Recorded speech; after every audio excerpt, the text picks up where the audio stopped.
Olá, amados, a paz do Senhor, tudo bem com vocês? Espero que tenham gostado do nosso segundo vídeo, a segunda parte do nosso estudo, da nossa aula sobre a igreja de Esmirna. Findamos, o que estávamos a comentar sobre o anjo da igreja, Policarpo, um pouco da sua história, para os irmãos ficarem cientes e terem conhecimento, do anjo que foi fiel testemunha e que foi discípulo pessoal do apóstolo São João. Hoje nós iremos trazer a terceira e última parte do nosso vídeo sobre a igreja do Senhor que está em Esmirna, para darmos prosseguimento aos estudo-aulas sobre as demais igrejas da Ásia. Eu convido você a abrir a sua Bíblia no livro de Apocalipse, capítulo 2, versículo 8 até o versículo de número 11. Veja o que diz a palavra do Senhor. E ao anjo da igreja que está em Esmirna, escreve: Isto diz o primeiro e último, o que foi morto e reviveu. Eu sei as tuas obras e tribulação e pobreza, mas tu és rico, e a blasfêmia dos que dizem judeus e não são, mas são a sinagoga de Satanás. Nada temas as coisas que hás de padecer, eis que o diabo lançará alguns de vós na prisão, para que sejais tentados, e tereis uma tribulação de 10 dias. Ser fiel até a morte, e dar-te-ei a coroa da vida. Quem tem ouvidos, ouça o que o Espírito diz às igrejas. O que vencer não receberá o dano da segunda morte. Amém? Então, queridos, antes de iniciarmos com a ministração, a aula, peço que você deixe o seu like e se inscreva no nosso canal, ative o sininho para que vocês venham sempre receber notificações dos vídeos que nós postaremos aqui, os estudos, as aulas, pregações na palavra de Deus. Então, amados, nós trouxemos aqui na segunda parte, como havíamos falado, sobre o anjo da igreja, Policarpo, que mesmo como a cidade de Esmirna havia se tornado parte da conquista da província romana na Ásia, a igreja ela se caracterizou-se muito forte, e foi uma oposição, uma resistência naquela época ao cristianismo no primeiro século, E como eu havia falado, no ano de 159, Policarpo ele foi o mártir da igreja, e eu peço para vocês assistirem o vídeo parte 2, que vocês entenderão a história, um pouco da história desse servo do Senhor. Então, dando continuidade ao versículo de número 8, onde Cristo ele diz que sabe, eu sei as tuas obras, Quando João ele escreve a carta a Policarpo, seu fiel discípulo, quando ainda estava vivo, Cristo ele apresenta-se ao anjo da igreja como o primeiro. Cristo se apresenta como o primeiro quanto ao tempo e à importância, Cristo ele é a fonte originária de toda e qualquer vida.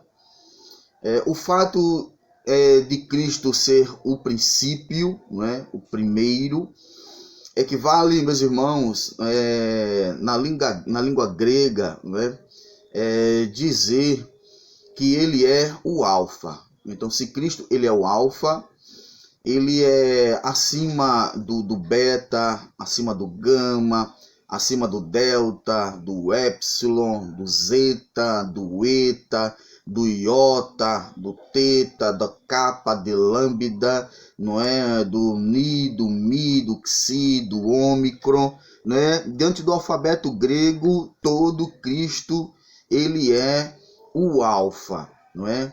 E o fato também dele ser o último, não é? Na nossa língua portuguesa, não é? Equivale a dizer que Cristo ele é do A o Z. Então, ele é o princípio, o começo, e ele também é o fim de todas as coisas.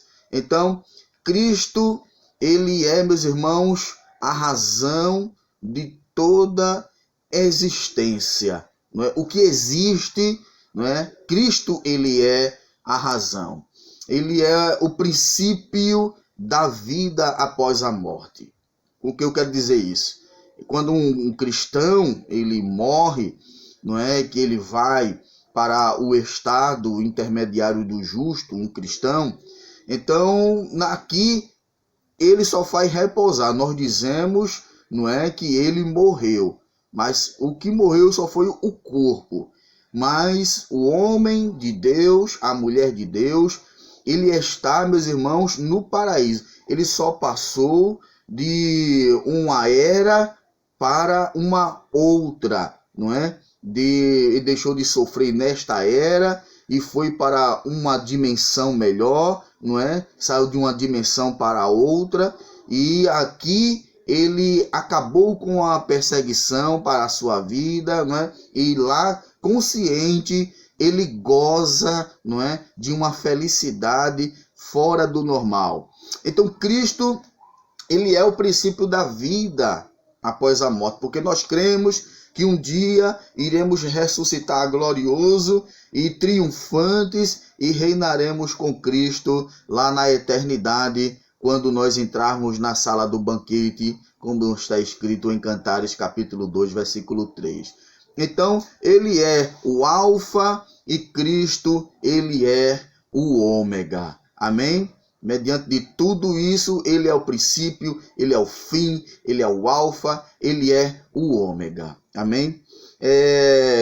No versículo 9, me acompanhe, o nosso raciocínio, quando Cristo diz, eu sei as tuas obras, é porque Cristo, ele conhece, meus irmãos, todas as coisas. Ele conhece porque ele é o dono da igreja, não é? É como eu havia falado, Cristo, ele é a cabeça e nós somos os membros do corpo. Se algum membro de algum corpo, está com uma enfermidade, então não só aquele membro sentirá, mas todo o corpo sentirá, todo o corpo padecerá pela situação daquele membro que está enfermo. Então, Cristo, ele conhece a situação da sua igreja, né? Sabe as obras da igreja. E como o Senhor, ele conhecia, né, as obras da igreja fiel de Esmina, que Esmina era uma igreja fiel, meus irmãos, mas de um modo especial. Cristo via a igreja de um modo muito especial. Então, por quê? Porque a igreja passava, queridos, por uma tribulação fora do normal. Aí você pode até me dizer, mas, irmão Luciano, o senhor falou que a igreja não passaria por tribulação. Veja, queridos, esta palavra tribulação que nós estamos a dizer aqui, não é que a igreja de Esmina está a passar, não é equiparado à tribulação que um dia será posta aqui na terra, não é? Que é chamado de angústia de Jacó, que é chamada o dia da ira de Deus e a grande tribulação em si. Na tribulação aqui aplicada está no grego, está enquadrada no grego da palavra tríplices, que nós falamos da outra vez, que é opressão e pressão. Então, as igrejas, as 7 igrejas da Ásia, não é? Elas não sofreram né, este período de grande tribulação, de forma nenhuma. Este período ainda há de chegar, ainda há de ser derramado sobre toda a terra. Aqui, em particular, era a perseguição pelos imperadores romanos na sua época, na primeira era, da época da era cristã. Perdoe, meus irmãos. A primeira era, né, dos cristãos, a perseguição ocorreu. Então, de um modo especial, Cristo ele via a tribulação da igreja, não é? E quando a gente aplica, não é, o grego clássico, não é, para a palavra tribulação, é tríplices, ao invés, não é, de colocarmos Filipe, que está escrito em Mateus 24, 21, como nós falamos aqui. Porque haverá tão grande aflição, que essa palavra aflição é tribulação, é angústia, não é? Que é Filipe, que no caso é o período, não é, de tribulação, da ira de Deus, da angústia de Jacó. Então, mesmo em meio a essa perseguição, Cristo ele também conhecia, meus irmãos, a situação da igreja fiel, a pobreza da igreja, né? Não que, meus irmãos, não é? Os irmãos não trabalhassem, mas se nós equipararmos a igreja de Esmirna para a igreja de Laodiceia, é muito diferente da igreja de Esmirna para Laodiceia, porque Laodiceia era materialmente, meus irmãos, uma igreja rica, o que nós posteriormente iremos falar sobre a igreja de Laodiceia, mais lá na frente, né? E quando nós colocamos estas duas igrejas juntas, é muito diferente, meus irmãos, não é? Os mundos, não é, de Esmirna para a igreja de Laodiceia. Quando Cristo diz: conheça as tuas obras, né, e a tua pobreza, aí Cristo diz: mas tu és rico, não é? É porque Esmirna ela era rica em outro sentido que nós iremos falar. Mas comparando Esmirna para Laodiceia, né, Esmirna era uma igreja pobre, Laodiceia era uma igreja rica. É tão provável, não é, que o anjo da igreja diz que é rico e rico é, e que não necessita de nada, colocando Cristo e o Espírito Santo de lado. Contudo, meus irmãos, nós queremos dizer, por Esmirna ser pobre, que os irmãos eles não trabalhassem, que os irmãos trabalhavam sim, mas devido à perseguição, devido à opressão que os irmãos passavam junto com o anjo da igreja, o imperador havia ordenado que as propriedades, os bens dos irmãos fossem confiscadas para o Estado. Então, os irmãos, além de perderem toda a sua casa, a sua fazenda, não é, as suas propriedades, os que eram pegos ainda eram encarcerados, meus irmãos. Ainda eram encarcerados por ordem do imperador. Mas veja que Cristo ele diz: tu és rico. Por isso que Cristo, meus irmãos, ele via a igreja de Esmirna de um modo especial. Por quê? Porque mesmo em meio à tribulação, à pressão, à opressão, a igreja se mantinha firme. Os irmãos se mantinham constantes na obra do Senhor. Ele não dizia: eu vou me desviar, eu vou me afastar, não dá mais para mim. Porque é isto que acontece, né, meus irmãos? Com muitos que dizem ser cristãos. É cristão até o momento, não é, que estão, não é, com as suas fazendas, que estão nas suas casas, que estão com seus armários cheios, as suas despensas, e que não falta nada, e que tem dinheiro no bolso, dinheiro no banco, tem um carro bom para andar, com ar-condicionado, toda aquela luxúria. Enquanto está nesta vida, não é verdade? É um cristão, é um crente fiel, né? Porque não lhe falta nada. Mas se as coisas apertarem, começar a falta das coisas, né, de mantimentos, não tem combustível para o carro, o IPVA atrasado, né, o emprego saiu, foi demitido, e a situação de boa for o oposto para ruim, aí as coisas já mudam, o diálogo já muda, não é verdade? ao invés de glorificar a Cristo, não é? A murmuração, não é? Vai tomar conta no lugar da bênção. Mas diferente de muitos, Cristo via de um modo especial a igreja de Esmirna. A igreja de Esmirna é um exemplo para todas as igrejas junto com Éfeso, meus irmãos. Porque em meio às agrúrias da vida, em meio à perseguição horrenda, não é? Os irmãos vendo o império confiscando o bem que ele havia adquirido com tanto esforço, não é? Com tanto suor, sendo confiscado pelo Estado tudo e ainda sendo preso por ser testemunha de Cristo, por ser fiel a Cristo, porque o que o império realmente queria era que os irmãos, não é, jurassem pela alma de César e também negasse a pessoa de Cristo. E isso os irmãos não faziam, não é? Isso os irmãos não faziam. E por causa disso, por conta disto, os irmãos eram perseguidos e encarcerados. Mas Cristo disse, tu és rico. Diferente de Laodiceia.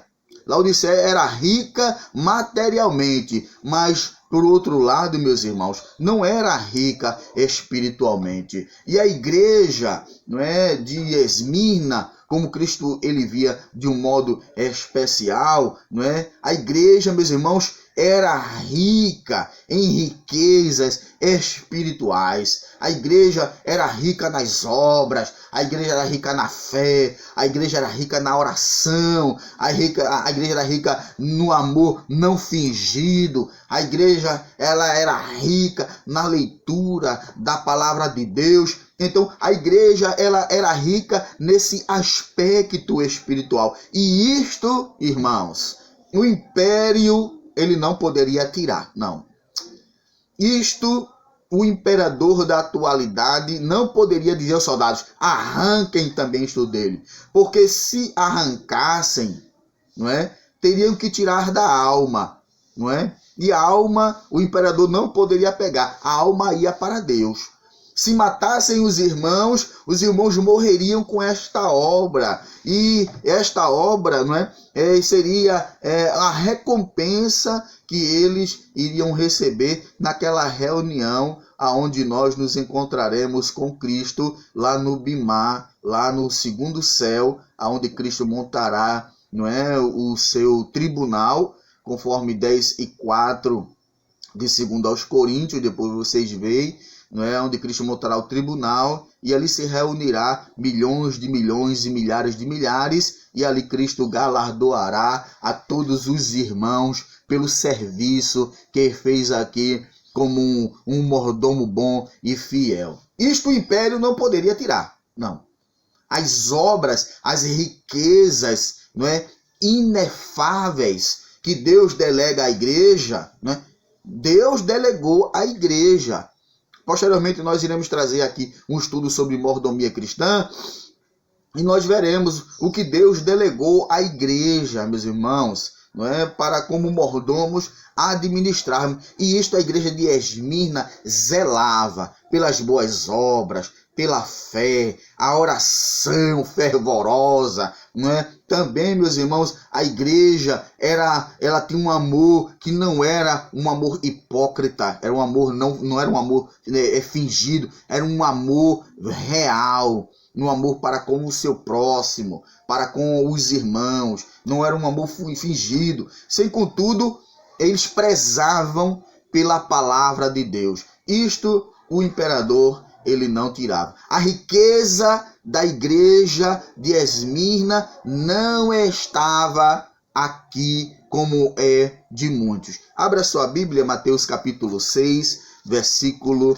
de número 23. Queremos deixar uma palavra, não é, de texto para a meditação dos irmãos, para os irmãos entenderem os estudos, não é? Capítulo 6, versículo...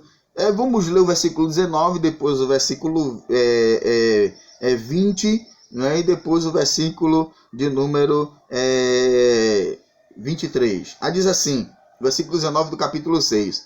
Não ajunteis tesouro na terra, onde a traça e a ferrugem tudo consome, e onde os ladrões minam e roubam. Quando um crente ajunta este tesouro, ele fica com medo.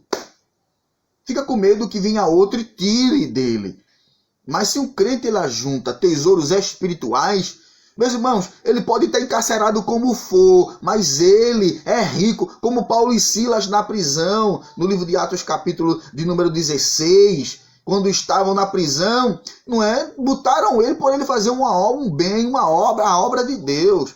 Mas, contudo, não tiraram de Paulo e Silas a riqueza que eles tinham, não é? Que era a adoração, a oração, o cântico, de forma que quando eles começaram a cantar ali no cárcere, após ser aplicado sobre as suas vidas a pena dos açoites, que está em Deuteronômio capítulo 25, versículo de 1 a 4, não é? Mesmo com as costas surradas, mesmo algemado na prisão, o seu louvor passou as barreiras, não é? Ele entrou, meus irmãos, até o céu, e Deus ouviu aquele louvor perfeito e enviou a providência para que eles saíssem do cárcere. Não é assim que um cristão fiel ele tem que ser, não é? Priorizar as riquezas espirituais. Aí o versículo 20 diz: não ajunteis, mas, versículo 20 diz: mas ajuntai tesouro no céu, onde nem a traça, nem a ferrugem consome, e onde os ladrões não minam e nem roubam. Depois vocês podem ver também, 1 Timóteo capítulo 6, versículo 17 e 19. Ainda em Apocalipse, meus irmãos, capítulo de número 9, quando Cristo diz: eu sei as tuas obras e tribulações e pobreza, mas tu és rico, e a blasfêmia dos que dizem ser judeus. Então, veja o que Paulo ele escreve no capítulo 9, versículo 6 da carta aos Romanos, com relação a esses judeus, meus irmãos. E esses judeus, eles, meus irmãos, não são falsos judeus. Porque um judeu que diz ser filho de Abraão não se levanta contra um outro judeu. Não, de forma nenhuma. Se são irmãos de um pai na fé, como se levantará um contra o outro?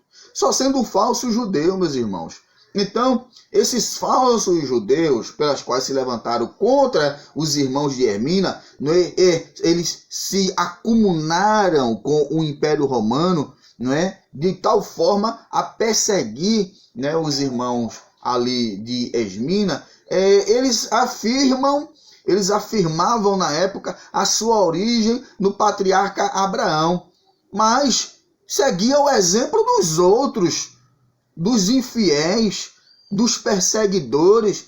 Como eles podem firmar a sua existência no patriarca Abraão se seguia o exemplo ímpio, obscuro daqueles que perseguiam a igreja de Deus, perseguindo os próprios irmãos, não é, na fé, perseguindo os irmãos na existência do patriarca? Não pode. Então, veja o que é que Paulo ele diz no capítulo 9, versículo 6 da carta aos Romanos. Diz assim: não que a palavra de Deus haja faltado, porque nem todos que são de Israel são israelita. Ainda para endossar o nosso pensamento, capítulo 2 ainda de Romanos, versículo de número 28. Romanos capítulo 2, versículo de número 28. Diz assim: porque não é judeu o que é exteriormente, nem é circuncisão, aqui é exteriormente na carne, não é? Judeus, eles só diziam ser judeus interiormente, mas exteriormente, querido, eram reprovados, porque haviam se juntado ao império, ao imperador, para perseguir a igreja do Senhor Jesus. Então Paulo, ele diz isso aí. Então, mesmo o versículo 10, eu quero ler o versículo 10 para o vídeo não sair, a aula não sair muito extensa, meus irmãos. Diz assim: mas nada temos as coisas que há de padecer, Eis que o diabo lançará alguns de vós na prisão, para que sejais tentado, e tereis uma tribulação de 10 dias, ser fiel até a morte, e dar-te-ei a coroa da vida.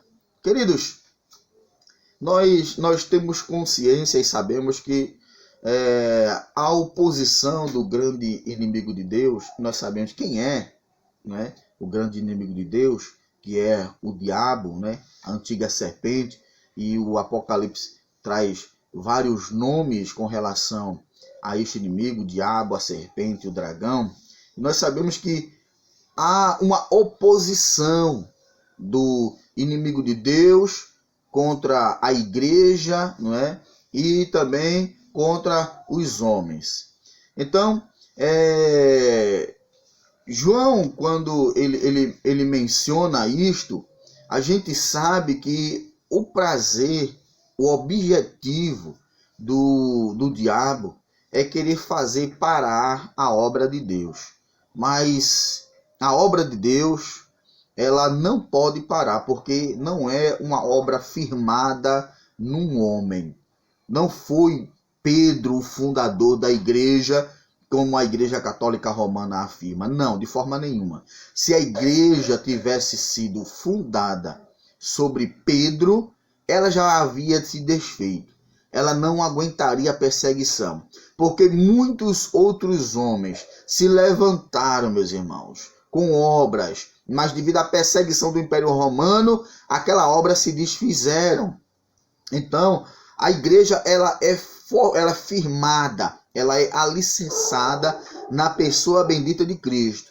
E Cristo afirma isso no Evangelho de Mateus, capítulo 16, versículo 18, quando ele diz para Pedro, sobre esta pedra. Então, a palavra grega para Pedro é Petra, mas para pedra, não é? Desculpe, meus irmãos. Mas para pedra já tem um outro significado grego, meus irmãos, não é? Então, Cristo ele diz sobre esta pedra, Petros, edificarei a minha igreja e as portas do inferno não poderão prevalecer sobre ela. Então, o diabo tem sede de fazer parar a obra de Deus, mas não pode fazer parar. Mesmo as perseguições dos crentes, meus irmãos, mesmo a igreja, os irmãos sendo prisioneiros, passando por privacidade, por opressão, por pressão, não pode parar. As perseguições promovidas pelos romanos, a igreja de Esmirna e a outras igrejas, né, com a ajuda, dos judeus, não faz com que a obra pare, faz com que a obra avance, porque a fé dos irmãos não está firmada no homem, está firmada na pessoa bendita de Jesus Cristo. E muitos, na época, meus irmãos, os oficiais romanos, eles alegavam, queridos, que o motivo da perseguição aos cristãos da igreja de Laodiceia era que eles havia, no caso, traído o imperador romano. E a traição, os irmãos sabem que a traição é motivo de perseguição e morte. E a gente vê, meus irmãos, que sob esta alegação falsa, que os oficiais romanos traziam, dizendo que o motivo da perseguição às igrejas, a igreja em especial a Esmirna, que nós estamos estudando, era que os irmãos haviam traído o imperador. Então, houve um encarceramento em massa dos irmãos ali em Filadélfia, digo em Esmirna, me perdoe, meus irmãos, em Esmirna, quem fosse pego, meus irmãos, era encarcerado, era preso. E a ordem do imperador, meus irmãos, era que após encarcerar todos esses cristãos, eles fossem mortos, fossem mortos. Então, a gente vê, meus irmãos, no texto, versículo de número 11, ainda no versículo 10, onde Cristo ele diz, né, que a igreja, né, passará por uma tribulação de 10 dias, e essa tribulação de 10 dias já cumpriu, porque deixa eu deixar claro uma coisa aqui, meus irmãos, sobre a palavra dia, né? Porque a palavra dia, ela pode ser interpretada literal ou figuradamente, né? Quando Cristo diz 10 dias, não foi só 10 dias literal de tribulação. Primeiro, segundo, terceiro, quarto, quinto, sexto, sétimo, oitavo, nono, 10. Não foi 10 dias consecutivos de tribulação. Entendam que a palavra dia, não é? Ela pode ser, de acordo com o contexto, interpretada literal ou figuradamente. Dias ou dia, ela pode significar anos, ou ano, ou dia, ano. E a gente vê referências, né? Daniel capítulo 9, versículo de número 27, sobre as 70 semanas de Daniel. Ali são semanas de ano, não são semanas de dias, semana de 7 dias, mas são semanas ano, 7 anos, 49, 69, 483 anos, e assim sucessivamente. São semanas de anos, não é? E aqui estes 10 dias de tribulação que Cristo ele fala, não é dia literal, mas dias figurado, não é? E a gente vê que desde o período da primeira perseguição geral que a igreja sofreu, através do imperador Nero, do ano 63 a 68, até ao imperador Diocleciano, 303 a 312, foram 10 perseguições, não é? Os irmãos verem, Nero, do ano 63 a 68, a Diocleciano, a igreja sofreu 10 perseguição no decorrer da sua história, até o século 3, do século 1 ao século 3, 10 perseguições, conforme a palavra de Deus, conforme Cristo havia dito. E durante esses 10 dias, né, de perseguição, né, eu quero deixar claro aqui que para cada perseguição houve o seu tempo, houve o imperador, não é, meus irmãos, que intentou perseguição contra a igreja, né? Eu disse aqui, de Nero a Diocleciano, 10 perseguições. Então, para cada imperador houve um sistema de perseguição, não é? Então, durante todo este tempo, queridos, a matança exorbitante dos judeus foi fora do comum.